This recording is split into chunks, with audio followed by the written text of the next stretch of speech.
Can I say something real quick as far as dealing with the ditches and dealing with a lot of the trash? I think how you resolve two issues. One, dealing with the trash, the dump. You talking about that's been a major issue for us. Stephen Mays just said major issue in the loop. Can we bring some dumpsters in certain areas where people will have to think that they have to go in certain areas and dump certain stuff? Can we just, the city, afford to put dumpsters in certain neighborhoods, in certain areas, and provide free dumping, it says, when the people will be directed to dump the dumpsters, in the dumpsters. That's one issue I believe will be resolved as far as dealing with the dumping. Issue two, as far as dealing with the dishes. Can we come up with some type of committee and quit talking and rapping, saying this and party, and just say, let's come up with a committee, have this committee report back on weekly progress on what's being transpired, because there's flood in my neighborhood. There's floods, high. But if you don't put no numbers down on paper, you don't have no committee that's responsible, it's going to lead back to the same thing, more and more talk. My primary concern right now is this man that got killed. This man that got killed, this is town hall meeting, and I got some questions I want to ask the chief. I got some questions I want to ask in regard to this man just getting killed. So can I, not to push off no other issue or nothing that, can we kind of deal with that issue? We will in a moment as soon as we get through with the agenda. Yes, you'd be more than happy to have your question answered. Yes. Any other questions on? I'm going to have to leave. I just got a text and my brother was choking and trying to do this. I didn't want anybody to think I was just running out. I'm going to run out there. So, sorry. All goes well. Any other questions regarding, and I do understand your question as far as, or your comment regarding committees. I will say this much. I think we have so many committees that this committee doesn't know what this committee does. We've got committees for Harding Drain. We've got committees for this particular drainage. We've got one out in Dogway area. We have so many commissions and committees. I can't, right at this point, keep up with all of them because it's just, there's so many. And I think that in itself contributes to the lack of oversight that we're seeing within our city. So we're working daily to get that under control. And there again, the commission regarding Harding Drain was appointed before 2013. So, pardon me? Okay, I can address that. All I can say is I do not know who serves on it, but I will find out who serves on it and get that answer. Are they getting their hands on money now? You know that? Ma'am? It's hard to put permission. Are they actually getting money? Yes, they are. Yes, they are. They're overseeing the maintenance of the Harding Drain. Money is it? So who giving the money to? We are. The taxpayers. We are, but I'm saying, who are we giving it to? Somebody's paying it. Why don't you let me find the law, understand the ordinance and the makeup of it, and I will have that for you in October. And that meeting is October the 28th, because we have a holiday, which is the 14th. I will have that answer for you. I will have an answer as to how the funds are distributed and what they're doing with them. I will give you a full report on that. Okay. Any other questions? I have a question and I have a statement basically I want to make. I had the same problems with my drain for a year. They promised that they would come and fix the drain. I actually had to get equipment and pump water from out of one ditch, block the street off myself, pump water out of one ditch, across the street to another ditch, because I had this problem for a year. It was only when I invoked your name with some of the workers that it was convenient for them to fix it immediately. So I'm saying there is a culture thing going on in your department. And people need to understand they need to do their job without you having to overlord them and watch over their shoulders. I had some guys down there fixing the drain down the street. I said, look, you all promised to fix my drain a year ago and it's flooded now. The man on the tractor told me I don't have a problem with fixing it, but I gotta get in touch with my supervisor. So he felt like he had a whole lot of red tape to go through to fix something that was right beside. They got it fixed that day after I invoked your name. Because I said I was gonna come to your office and talk to you personally myself. So you could get it fixed last year? I couldn't get it fixed for a year until I invoked your name and said I'm gonna come to your office and talk to you because you're the one that was voted in to make sure that this stuff is taken care of. So I'm saying we should not have to invoke your name to get things done that we're paying to get done already. And that's a culture issue that you may have to deal with your department heads on. Second thing I want to echo what my brother over here said, I understand there is an agenda. But when you ran for office, you said that you was going to put the people's concern over everything else. And at this moment, people in this city have great concern about a 107-year-old man that was murdered in this city. A city that claims to be trying to clean its image up and all of that. And all the world want to know what happened with this 107-year-old man. Yes. Wait just a second. Before we get started, I understand there is a lot of concern. My concern is right there with each and every one of you. Each and every one of you.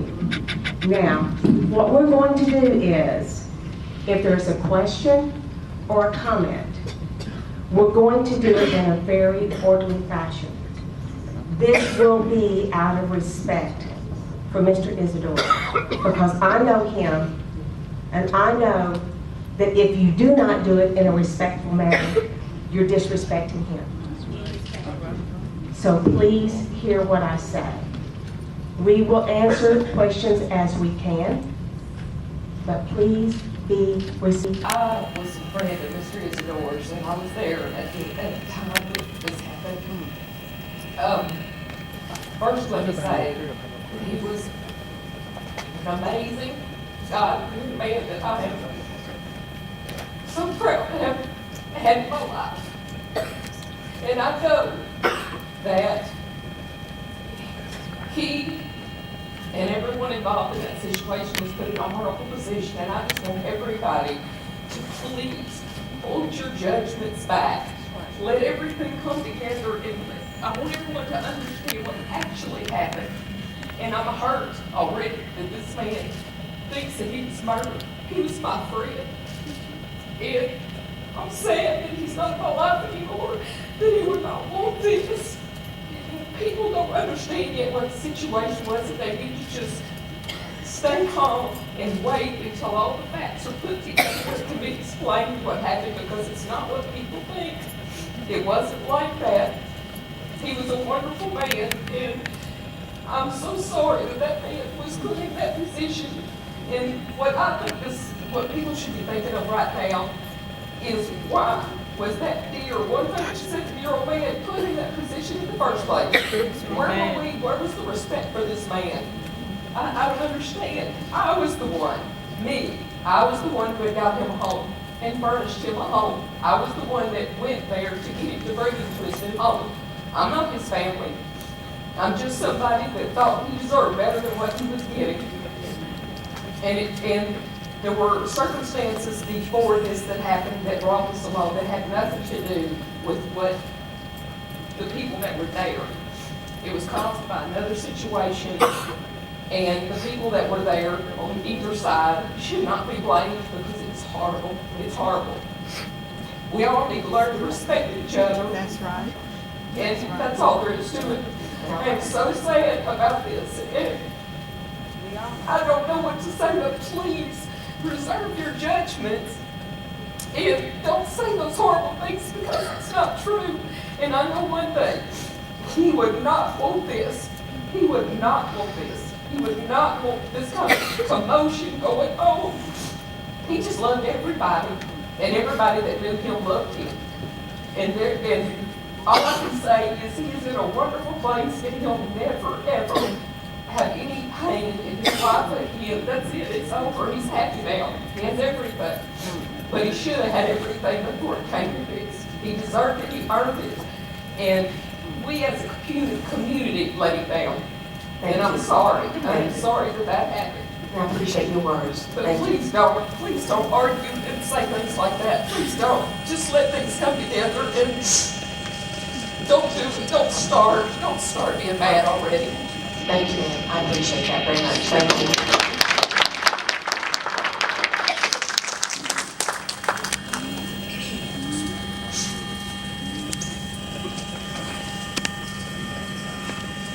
I knew Mr. Isidore.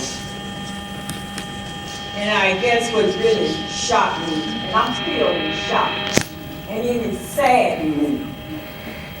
And I'm still sad about it, because he was 107 years old. Mr. Isidore was legally blind. And deaf. Mr. Isidore had hearing impairment. Mr. Isidore was confused.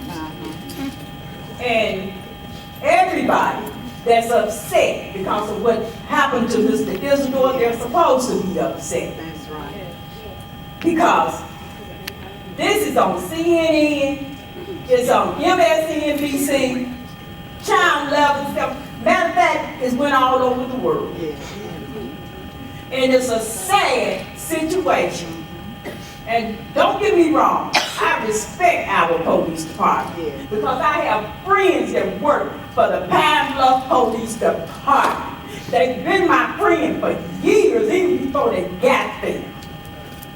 And I respect them dearly because there's nothing that I can't call and ask them to do. But when you, the police department, come to the elderly home at 107 years old, this man was on oxygen. Well, the sign was on TV. The lady that he was staying with was on oxygen. Well, they didn't say nothing about the lady on the news. I don't know. I'm just going about what the report says. And let me finish this up because I Okay, let's hold down our remarks and let her finish, please. And when this happens to him, a man that's been shot 30 times, according to Town Level News, I don't know. But I'm just going out what they say, okay? To me, deadly force should not have been used on that man who was 107 years old. Anybody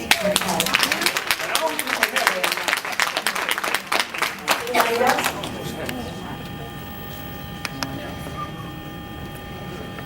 Yes, sir. My name is Jesse Turner. I've lived in Pine Bluff all my life.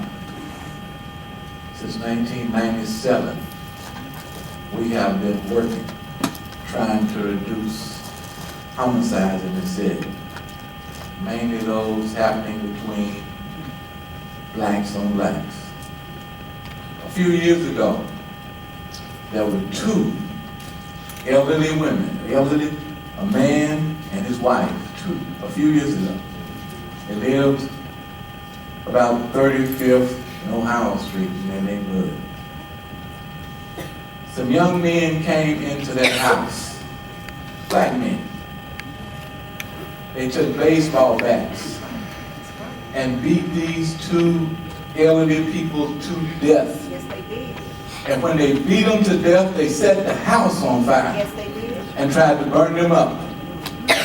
I heard nobody Yes, Lord. come forward and say something is wrong. That's right. I heard no one come forward and say we need to do something about this. As long as black people are killing black people, you guys say nothing. But as soon as you think there's a racial issue in it, then we come out of the woodwork. We have been doing this, trying to reduce homicide since 97. 97%, almost 99% of the homicides have been black folk killing black folk. We as black people need to get together and try to help reduce this stuff instead of waiting until someone happens to be a different color and then we come forward and then we say we want to do something about it. We need to do it now, and we need to get together and do it now. I have called for and worked hard to try to get clergy involved with the police department.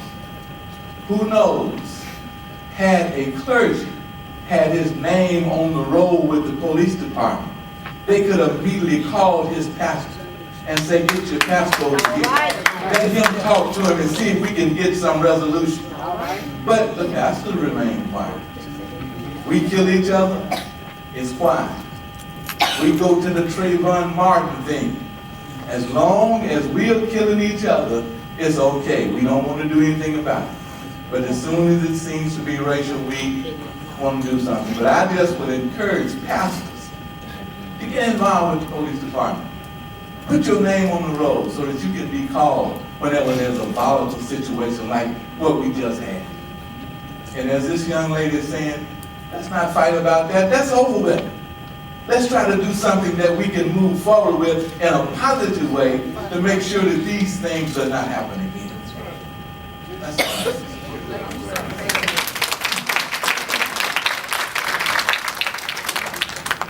Any other comment? Yes, sir. Yes, my name is Amos Todd. My issue is not about it being black and white, or white on black. It was about the atrocity that was served on this man. He was a national treasure, 107 years old. This man was killed to me senseless. Now, I was in the neighborhood later that night, about 8 o'clock. I wasn't there 5 minutes, and I knew a whole lot about that situation. They told me where, who did it, and when. Okay? Another thing is that why wouldn't somebody send a family member or someone from the clergy to talk to Mr. Isidore? I'm being told that there is not one black negotiator in the Pine Bluff Police Department. That they're all white. In a city that is 75% black, you would think that there would be some negotiators there that look like me. They don't exist. What I'm saying to you is there needs to be some oversight in what's going on. We should learn from this. We should look at the training in the department concerning deadly force. Why did they even go there? I read in the paper was something about aggravated assault. Who's assaulted? I don't know what's going on here. So all I'm saying to you is that from the time that they put gas in that bedroom, this is what the newspaper says, and then they put something to trap Mr. Isidore. How much time went by before the officers went in and killed him? What was the rush? Could they have waited? Those are the kinds of questions that need to be answered. And no one is going to talk about that. Why was there a rush to judgment? Could we have waited? They said they had a camera in there. They knew what he was doing. So all I'm saying is that I think that we should have been a little more patient. Who assessed that situation over there? Now what's with this time thing? Other folks been talking all night, you didn't call time. Now when we get to this issue, all of a sudden it's not. Well, if they disregard it, so can I. I think that we will be able to answer your questions, every one of them, when he renders a decision. You will get an answer to all of your questions. But it is an ongoing investigation, and we can't do that. Well, there are some things that's not a part of the investigation. When the chief needs to tell the public, do they have a deadly force policy over there? Are those people trained on the use of deadly force? That's not part of the investigation. That's what I'm saying to you. Okay. There are some questions that can be answered that's not a part of the investigation. Okay. Why are there no black negotiators over there in the police department? Those are the kind of things that can be answered now. That's not part of an investigation. Okay, would you like them answered now then? I would. Okay.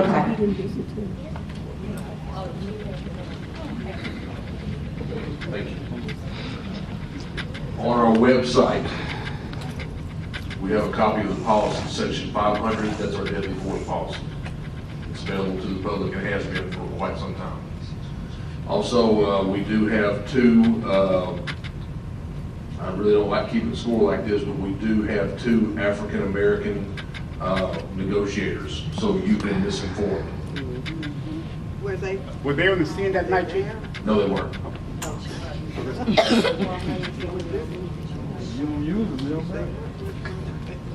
Did you have any other questions, Mr. Foster? I have a question.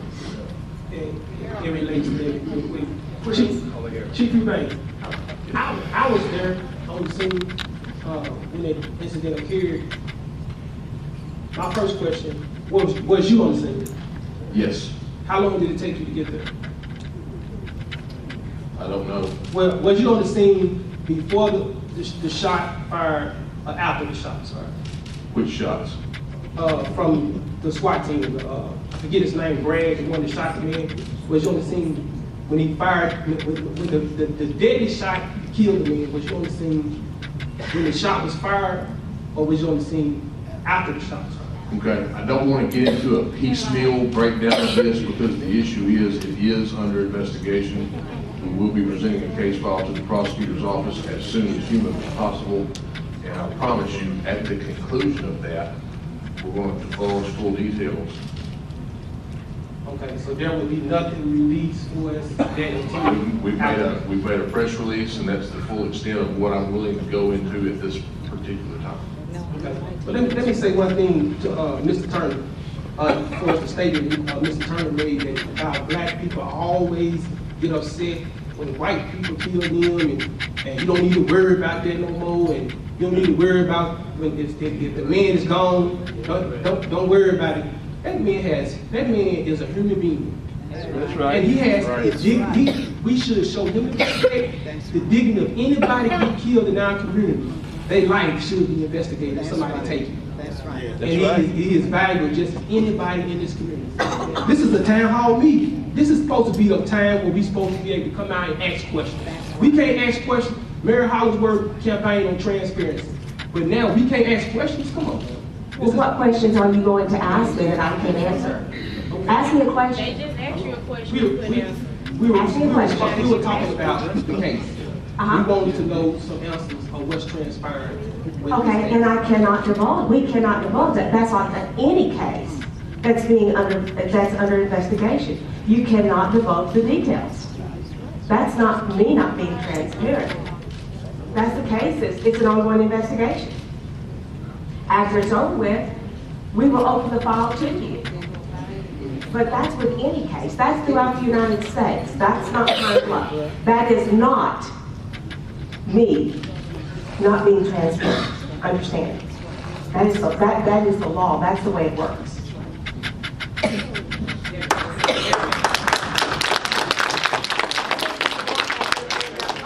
Yes, sir. Thank you so very much. Alfred Carroll. Had an opportunity to visit Mr. Isidore a couple of times in his home on Olive Street.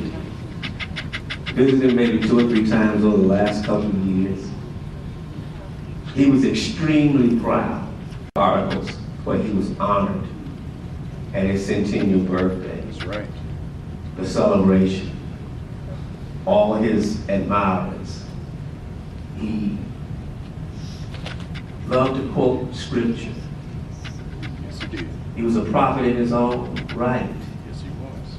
So it saddens me that a man who had such pleasure in the city honoring him ended up in a situation that took place the other evening. That is a real tragedy. And it's very unfortunate. And I hate it with a passion. And it is my hope that when the investigation is concluded, that some decisions will be made, some people will be held accountable. Somebody has to be held accountable. The other thing is this, as a leader, it is incumbent upon me to remember that I'm always motivated. And as a leader to come out and publicly condemn those that I want to lead when they decide to follow whatever motivates them to action is reprehensible. As a leader, and if you call yourself a leader, to criticize people for getting up and coming out for whatever their motivation is unbecoming anyone who calls himself a leader.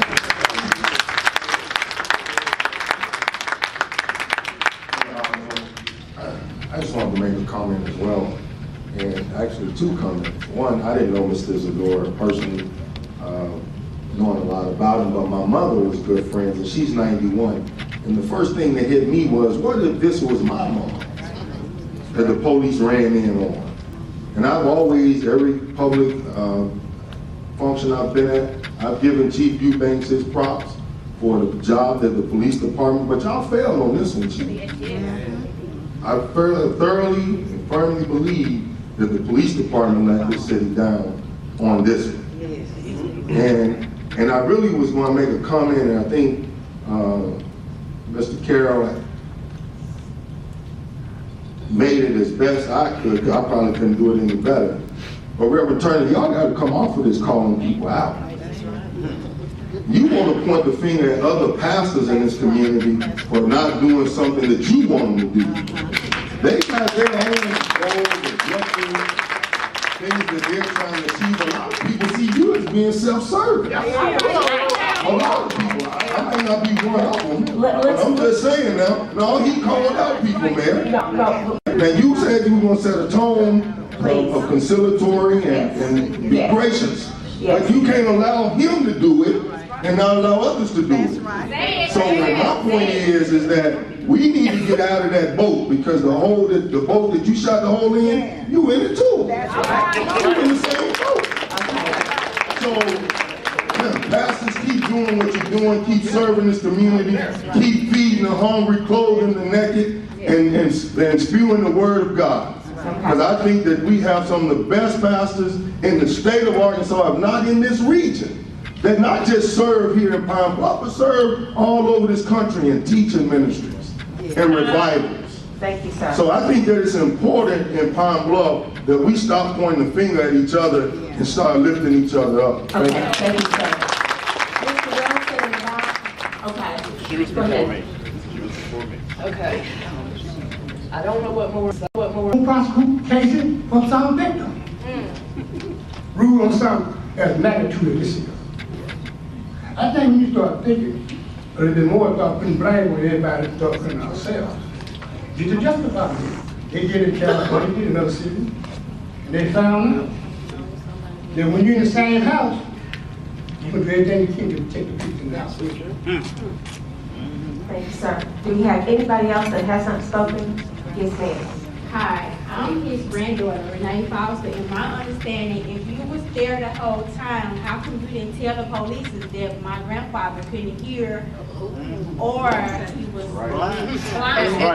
Excuse me. I want to answer that question. Hold on just a minute. I want to answer that because there's something else that you said earlier that Wait, hold on just a minute. Let's let the young lady finish. I understood what I want to say this because I want to get out of here. Look, I want to show you something. I'm hard of hearing. I'm hard of hearing too. And yes, ma'am. Okay, let's stop just a moment here, please. Please. He would have made it to 108. Ma'am. That's right. I did know, and they did know that he was hard of hearing. All right, let's listen here.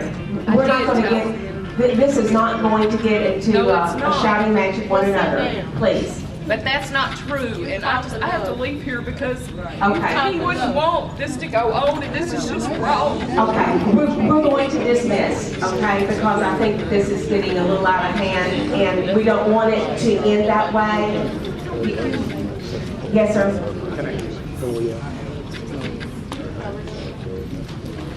I don't think the city's downplaying this. And we all know the baddest part about it, because Jefferson Evans, 107 years old man, that's what made headline around the world. That he would celebrate this man, and since he couldn't die quick enough, looked like we killed him. And that's what's in the people's mind. But it's tragic as it is that he was 107. Death is inevitable in Pine Bluff. And I heard y'all saying no killing is acceptable in this city, regardless of how old they are. What's their age now? We need to focus on it.